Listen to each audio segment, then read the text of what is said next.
देखिए, शहीद स्मारक पर मैं यहाँ अभी इस वक्त खड़ा हूँ, रोज़ाना आता हूँ मैं, और पता है सिर्फ इसलिए कि ये जितने भी वंचित प्रताड़ित और जो ये शिकार लोग हैं, ये बेरोजगार लोग हैं ना, इनका ठेका तो हमने यानी कि इन्वेस्टिगेशन मीडिया ने बिल्कुल पूरी तरह से ले चुके हैं। यानी कि हमारे माँ बाप ने हमको सिर्फ पैदा इसलिए किया था कि आपको जाके बेटा तू जाना जयपुर और आराम से जितने भी बेरोजगार होते हैं उनकी बात करना, वंचितों की बात करना।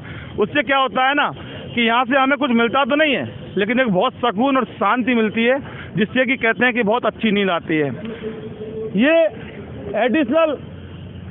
एडिशनल वाले जो डिग्रीधारी हैं वो लोग हैं और आज यहाँ आ चुके हैं और अब यहाँ बैठ चुके हैं अनिश्चित काल के लिए, 2-4 दिन के लिए, अनिश्चित काल के लिए। यानी कि 3 पड़ोसी और हैं इनके, और आराम से एक तरह से पूरा परिवार मिल गया। राजीव गांधी युवा मित्र वाले इनको मिल गए, रीट लेवल 1 वाले इनको मिल गए, CHA वाले इनको मिल गए, तो कोई दिक्कत नहीं है।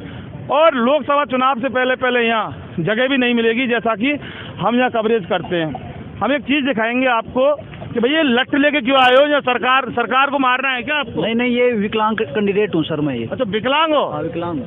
ये देखिए, ये आप दिखाएं थोड़ा सा, ये दिव्यांग है, ये विकलांग है, फिर यहाँ क्यों आए हो आप? ये एडिशनल सब्जेक्ट से रीट लेवल 2 से मैं सिलेक्टेड हूँ।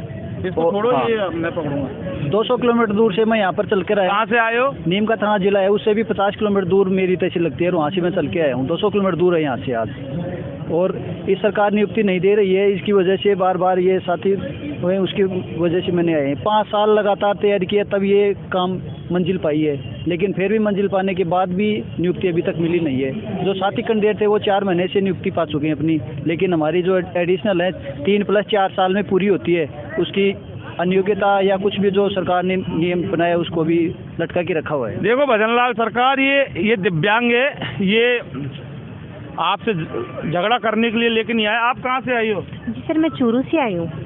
अब कैसे काम बनेगा ये बताओ आपको? सर पता नहीं, मेरी तो उम्मीदें टूट रही है। मुझे लगता है शिक्षक होता है ना, वो कभी बच्चों को ये नहीं सिखाता ये हिंदू है ये मुसलमान है। मुझे लग रहा है नेता लोग है ना वो इसी काम में लगे हुए हैं, तभी शायद हमारी सुनाई नहीं हो रही है। लग क्या रहा है, दिख नहीं रहा क्या आपको? सर हमारा हक है, हम छीन लेंगे, कैसे भी करेंगे। हम टीचर हैं सर, हम मेरिट में आए हुए हैं, फिर ऐसी नाइंसाफी क्यों? हमारा देश का, हमारे राज्य का लोकतंत्र गया कहाँ है? ये जो आज हमारे साथ हो रहा है ना, देखना 1-2 महीने बाद हर सब यही कंडीशन होगी, तो इस मार्ग में कोई जगह ही नहीं बचेगी। क्या नाम है? मेरा नाम अम्बीन है। देखो, अम्बीन ने कहा कि लोकतंत्र दिख नहीं रहा, कहाँ गया?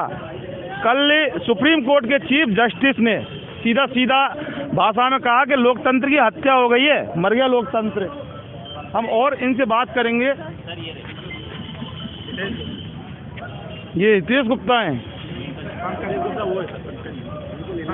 नहीं, कोई नहीं। हमें देखो, सबसे बड़ी चीज़ जो है ना कि हम नेताओं के अलावा जो जितने भी जो आम लोग होते हैं उनसे ही बात करते हैं। हम नेता को कभी प्राथमिकता नहीं देते, और हमें ये भी नहीं पता कि इनमें कौन इनका, लेकिन वो नेता नहीं होते। नेता तो वो होते हैं जो खादी वाले नेता होते हैं। आप ये बताओ कि अब यूनिवर्सिटी से तो खदेड़ दिया आपको। देखिए सर, मैं शुरू से ही बता देता हूँ, 2 मिनट में लूँगा, 2 मिनट में आसान शब्दों में बता देता हूँ कि हमारा विवाद क्या है। एक जो शिक्षक बनने की जो एक प्रक्रिया होती है कि विज्ञप्ति आती है, फॉर्म भरवाया जाता है, रिजल्ट आता है, डॉक्यूमेंट वेरिफिकेशन के बाद फाइनल रिजल्ट आता है। हमारा डॉक्यूमेंट वेरिफिकेशन के बाद फाइनल रिजल्ट आ चुका है, हम सब सिलेक्टेड कैंडिडेट्स हैं, ठीक है। उसके बाद एक प्रक्रिया होती है ज्वाइनिंग की, उस पर वहाँ जाके हमको होल्ड कर दिया जाता है। हम बोर्ड को पूछते हैं, हम RPSC को पूछते हैं, हम निदेशालय को पूछते हैं कि क्यों रोका है। वहाँ से हमें जवाब दिया जाता है कि आपका मामला कोर्ट में है। मैं ये पूछना चाह रहा हूँ कि कौन सा मामला कोर्ट में नहीं होता है? आप ये बताइए ना कि अगर मामला कोर्ट में है तो हमारे खिलाफ कौन सा ऑर्डर है? आज के दिन कौन सी भर्ती कोर्ट में नहीं जाती है? कोई क्वेश्चन मैटर को लेके जाते हैं, कोई किसी विज्ञप्ति के अंदर कोई कौन से पॉइंट को चैलेंज नहीं किया जाता है? याचिका के अधीन हमें ज्वाइनिंग दे दो। हम ये पूछ रहे हैं कि हमारे कोर्ट में है तो आपने उनको नहीं बोला कि कोर्ट का ऐसा कौन सा जो आदेश है कि इनको नौकरी नहीं मिलेगी? कोर्ट में तो देखिए, कोर्ट में पूरा भारत कोर्ट में, सरकार कोर्ट में, मोदी कोर्ट में, मंदिर कोर्ट में, मस्जिद कोर्ट में, यानी कि सारे चुनाव कोर्ट में जाते हैं। तो वो जब काम हो जाते हैं, अगर कोर्ट का किसी प्रकार का, अदालत का अगर इनकी जो नियुक्ति पर अगर स्टे नहीं है तो फिर क्यों इनको नियुक्ति नहीं मिल रही? हमारे मामले में कोई भी एक भी ऐसा ऑर्डर हमारी डिग्री को लेकर नहीं है। कोर्ट में स्टे है, स्टे के आधार पे 5 साल से स्टे चल रहा है कोर्ट के अंदर।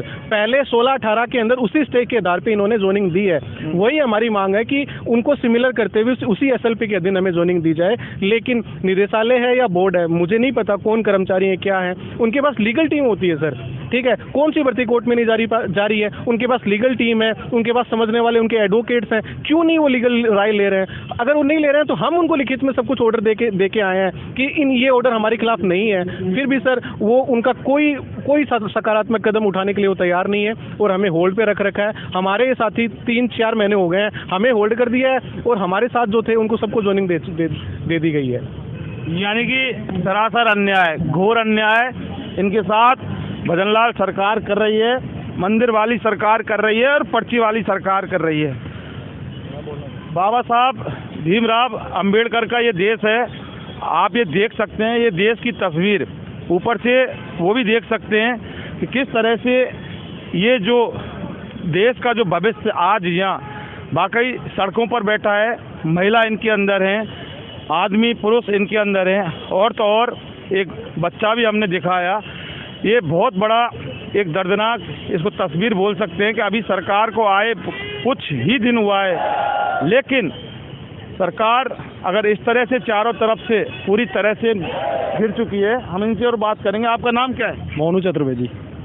मोनू चतुर्वेदी। अब क्या स्टैंड लोगे आप? देखो आप जल्दी शॉर्ट करेंगे कि उधर आरती का टाइम हो रहा है, भजन चलेगा, इसलिए हम इसको बंद करेंगे। देखिए हमें 7 दिन हो चुके हैं यहाँ पर बैठे हुए और हम बैठे ही रहेंगे जब तक हमें नियुक्ति नहीं मिलेगी। लेकिन सबसे बड़ी बात मैं ये कहना चाह रहा हूँ कि हम बीजेपी के अब तक 60 विधायकों से उनके लेटर पैड पर लिखवा चुके हैं और वो सीएम के नाम और शिक्षा मंत्री के नाम अपने लेटर पैड पर हमें समर्थन दे चुके हैं, उनके लिए लेटर लिख चुके हैं जो हमारे पास हैं कि भाई इन्हें जल्दी से जल्दी नियुक्ति दें।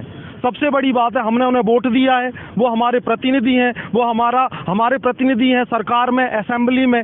और सबसे बड़ी बात है कि जब उनकी नहीं सुनेंगे तो किनकी सुनेंगे? हम किसके पास जाएंगे? हमारे एमएलएज के पास। हमारे एमएलए किससे बोलेंगे? हमारी सरकार से। 60 एमएलएज के लिखे हुए लेटर पैड हैं हमारे। कागजों की बात है, ये कागजों की बात होती है कि आप ये क्या है कि पूरा सिस्टम बता रहे हैं कि देखो ऐसे चैनल होता है। अरे चैनल 2014 के बाद पूरी तरह से खत्म हो गया है। बीजेपी के 60 एमएलए लिख चुके हैं, कांग्रेस की तो बात ही नहीं है। बीजेपी के 60 एमएलए लिख चुके हैं, उधर 25 एमएलए लिख चुके। तो वही तो बात है। तो फिर ये सुन क्यों नहीं रहे हैं हमारी? अब वो तो देखिए सरकार सुन लो, इनकी सुन लो, ये वाकई बहुत ज़्यादा ये दुखी हैं और आप नहीं सुनोगे तो फिर आखिर इन बेरोजगारों की, इन देश के भविष्य की सुनेगा कौन? सबसे बड़ा सवाल है। लेकिन आर पार की हो चुकी है, पुलिस ने गिरफ्तार भी कर लिया, छोड़ दिया। अब ये और पक्के हो गए, यानी कि पुलिस से तो ये डरने वाले नहीं हैं, आए अपनी मर्जी से और जाएंगे अपनी मर्जी से। इन्वेस्टिगेशन मीडिया के लिए पवन कुमार के साथ शहीद स्मारक से मैं जितेंद्र शर्मा।